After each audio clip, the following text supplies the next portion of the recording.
So in order to say how old you are, you cannot say I am in Spanish. You have to say I have. So if you say I am 20 years old, you have to say tengo. Okay. So you would ask, ¿Cuántos años tienes? And then you would say tengo. So what you're asking is, how many years do you have? I have so many years. So if you want to say I am 20, you need to say I have 20 years. So you would say tengo 20 años.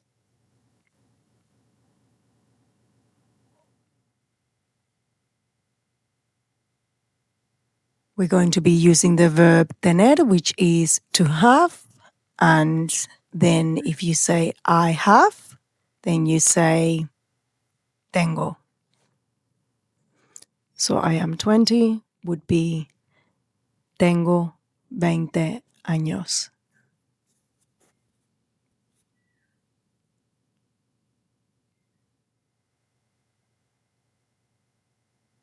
Then if I want to ask how old are you or how many years do you have, then we're going to say ¿Cuántos años tienes?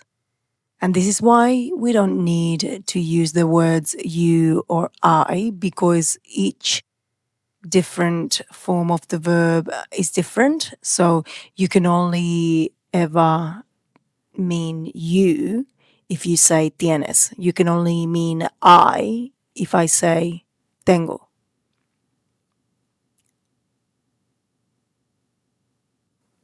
And then if we want to talk about Maria, how old is Maria? How many years does Maria have? Maria has so many years. Then we need to use a different form yet, which is ¿Cuántos años tiene María?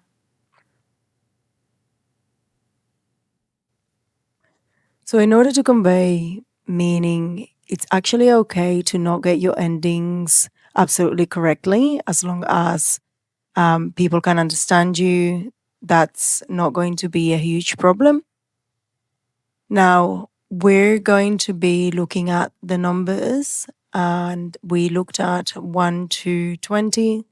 So we've got uno, dos, tres, cuatro, cinco, seis, siete, ocho, nueve, diez. Then we've got the hardest ones, which is 11 to 20, because they're mostly irregular.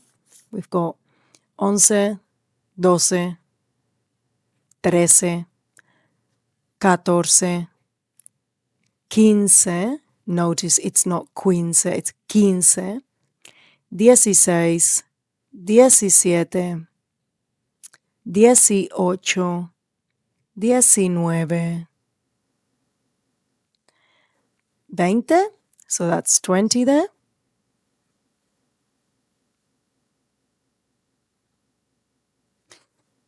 So basically what you're saying from 16 onwards, you're actually saying 10 and the number.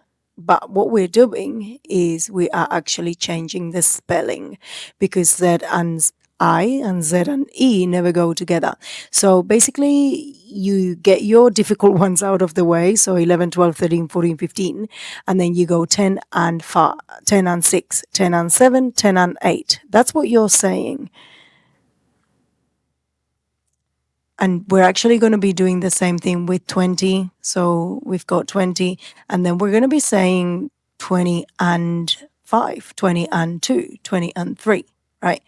And it's going to be the same for your rest of the numbers all the way up to 100. So we've got 30, 40, 50, 60, 70, 80, 90, and 100. So if you then want to add a number after any of those, you just say and plus the number. It's pretty straightforward, that one. The only thing that with 20, we actually changed the spelling and the E, just because it's a little bit clumsy to go 20, E. That diphthong in Spanish is a little bit hard to pronounce. So people just eat up the E and just leave it with the Y. But in order to spell it a little bit more aesthetically acceptable, we just change it to an I. So it's 21, 22, and so on. But then with the rest is basically 30 and 1, 30 and 2, 30 and 3. Just like 31, 32.